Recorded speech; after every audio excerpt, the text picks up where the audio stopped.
The Nintendo Switch isn't exactly a powerhouse. Sure, that's not at all a selling point of the system, and it certainly hasn't hurt its reputation, but Nintendo consoles have always struggled with bigger, bolder third-party experiences compared to what's made in-house. Any Nintendo console being popular always means a number of big-name studios will try their best to bring across as many titles as they can. For the most part, these are quality ports, and a couple are straight-up miracles in motion. Not a single soul expected The Witcher 3 to even hold a stable frame rate, but that's what we get for ever doubting the veteran combo of CD Projekt Red and Saber Interactive. There's still a fair few games that haven't quite got the job done. Whether it's slow load times, poor frame rates, blurry textures, or a mix of all three, a number of Switch ports have struggled in their quest to bring that same experience to Nintendo's newest system. So to save you some time and those all-important financial costs, I'm Scott from WhatCulture.com, and these are 10 Nintendo Switch ports that aren't worth your money. Number 10, Saints Row III, the full package. If you want to revisit Saints Row 3 in the modern day and don't have access to the original, do not pick up the Switch edition. Compared to the genuinely jaw-dropping work done on its PS4 and Xbox One remaster, this feels like a catastrophic missed opportunity. Sadly, Saints Row 3 on Switch struggles at 1080p when docked. It's strange because the original PS3 and Xbox 360 versions ran better nearly 8 years ago. What's worse, this suffered from a high level of input lag at launch, something that was rectified in a patch, but the game still routinely struggles when action on screen heats up. All in all, it's a reasonable attempt to adapt the series to Switch, but it's entirely overshadowed by the newer, more gorgeous remastered edition that in some regions is available for a more affordable price. Number 9, Hyrule Warriors Definitive Edition. Nintendo have had plenty of first-party ports filling out their release schedule on the Switch. From New Super Mario Bros. To Donkey Kong Country Tropical Freeze, even Breath of the Wild started as a Wii U game and released simultaneously in 2017. Thankfully, only a couple can be considered a total waste of your money, and taking the cake is Hyrule Warriors Definitive Edition. Having already graced the Wii U and the 3DS, the Switch edition of this Dynasty Warriors-inspired spin-off takes all of the content of the previous two versions and throws in some extra costumes based on Breath of the Wild. Unfortunately though, that's about it, with no effort to add exclusive modes or even improve the frame rate or textures in busier areas. Thing is, a box-ticking port would be serviceable and fine enough, if not for a ridiculous full-price current-gen price tag. You fundamentally are not paying for a new game, and where most other Switch editions include new content or visual improvements, like Funky Kong in Donkey Kong or added levels in Captain Toad, here Koei Tecmo largely seem to phone it in. Hyrule Warriors on Switch feels like a wasted opportunity and a much bigger waste of your money. Number 8, Bloodstained Ritual of the Night.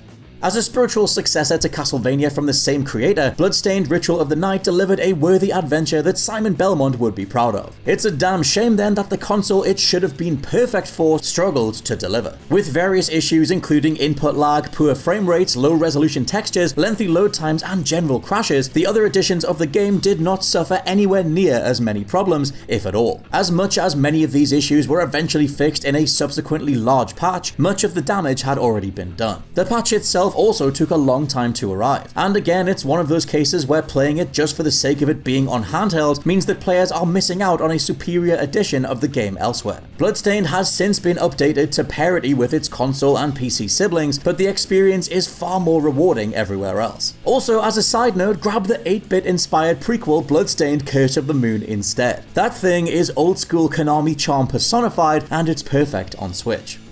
Number 7, Wolfenstein Youngblood. Bethesda have had mixed success on the Switch, with solid ports of Doom and Wolfenstein 2 The New Colossus proving visual compromises can be made and it won't hurt overall entertainment value. The same sadly cannot be said for Wolfenstein Youngblood. The Switch just can't keep up with all these more manic action sequences. Given such high visual requirements, that's not necessarily unexpected, but it's the need to play online on a system that really isn't built with online as a priority that really holds it back. Safe to say, it's better to play a first-person shooter on a console that can handle appropriate frame rates and control response times for what you're doing. Plus, have online functionality that isn't limited by a lack of players, or the need for an app on your phone just to talk to your co-op partner. Not having native online chat support is a killer, and hopefully that's something Nintendo can figure out properly in the future. For now, just steer well clear of this.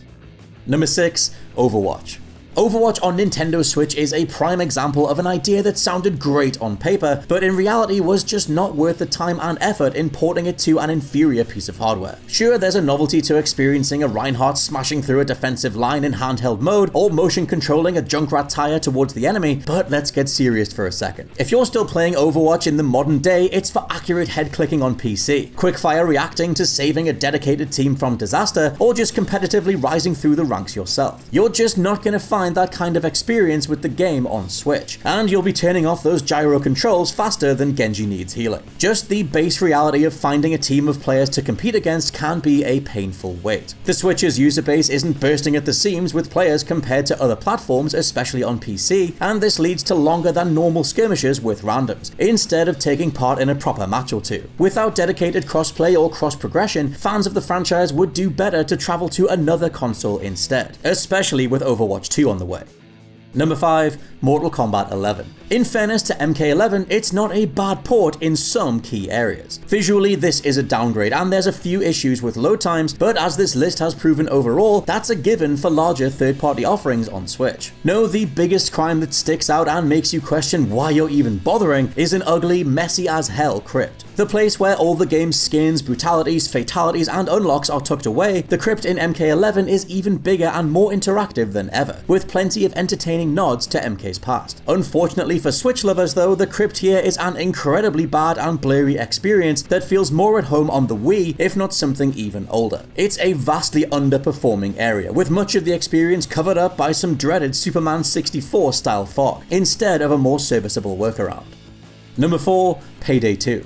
Payday 2 was never about well-optimized visuals, the focus being on heisting with friends instead of showing off lush environments. That's a good thing then, as the Switch version isn't anything to shout about. You know you have a problem when even throwing a grenade causes the frame rate to tank, the engine coughing and spluttering before reverting to somewhat normal after the explosion. That's all despite a ton of reduced visual options in an attempt to keep the game running at a reasonable 30 FPS. Elsewhere though, the issues only mount up. Poor controls, bad AI in offline modes, and a lack of online chat functions are just the tip of Payday's melting iceberg. When a game like 2016's Doom can be adapted with more detail as a stunningly fast first-person shooter on the same system, it's not a good look for Payday to struggle through sheer poor optimization.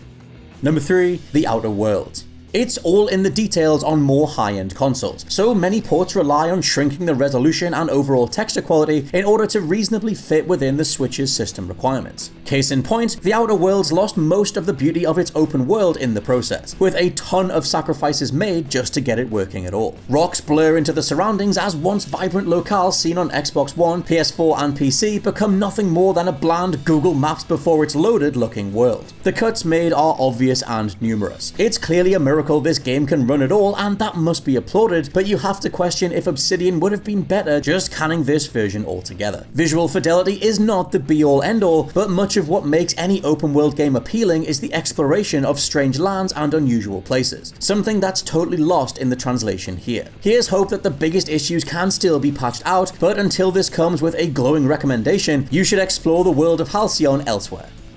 Number 2. WWE 2K18. Sports games on the Switch have been a mixed bag, with the likes of FIFA and NBA 2K providing reasonable efforts for a handheld equivalent of the main console experience, despite some obvious cutbacks in certain areas. In WWE's return to a Nintendo system, 2K18 should have been a worthy addition to the franchise. In reality, it was a total disaster that is simply one of the worst games of all time. From the moment you boot it up and go into your first match, the issues are super obvious. Your chosen wrestler slowly makes their way down to the ring, with the game struggling to render just about everything on screen. Honestly, WWE 2K18 runs at a speed that looks like it's constantly in slow motion, but even that is straining. The lag is real, and your button presses can take a few seconds to register on screen, especially when there's more than 2 wrestlers present. Overall, it's just bad and unacceptable. 2K would skip 2K19 to pivot into the overly cartoony battlegrounds for their 2020 release, but as to whether the Switch can run that, we'll have to wait and see. And number 1, Ark Survival Evolved. Ark Survival Evolved isn't exactly the nicest game to look at even on its best side, so it comes as little surprise that the Switch port struggled in many ways. Getting Ark to run even reasonably on Nintendo's hardware meant a considerable number of sacrifices had to be made. From the level of visual quality and colour to the amount of detail on screen at any one time, running into what would normally be a densely populated area full of shrubs, trees and grass is now a plain barren landscape with jagged edges, alongside tons of trees that just look like cardboard cutouts on a low-budget film set. Even with this drastic reduction to detail, the game is continually plagued by performance issues, from low frame rates to surprisingly low resolutions even in docked mode. It's just a mess in every respect, a port that really should have waited things out until the developers knew how to do a Switch-specific version, possibly with a different graphical style or hand-picked set of locations. And those are just 10 Nintendo Switch ports that really aren't worth your money, especially right now. Let me know some other stinkers down in the comments below, and please check out the WhatCulture Gaming Podcast. For now, I've been Scott from WhatCulture.com, and I'll catch you soon.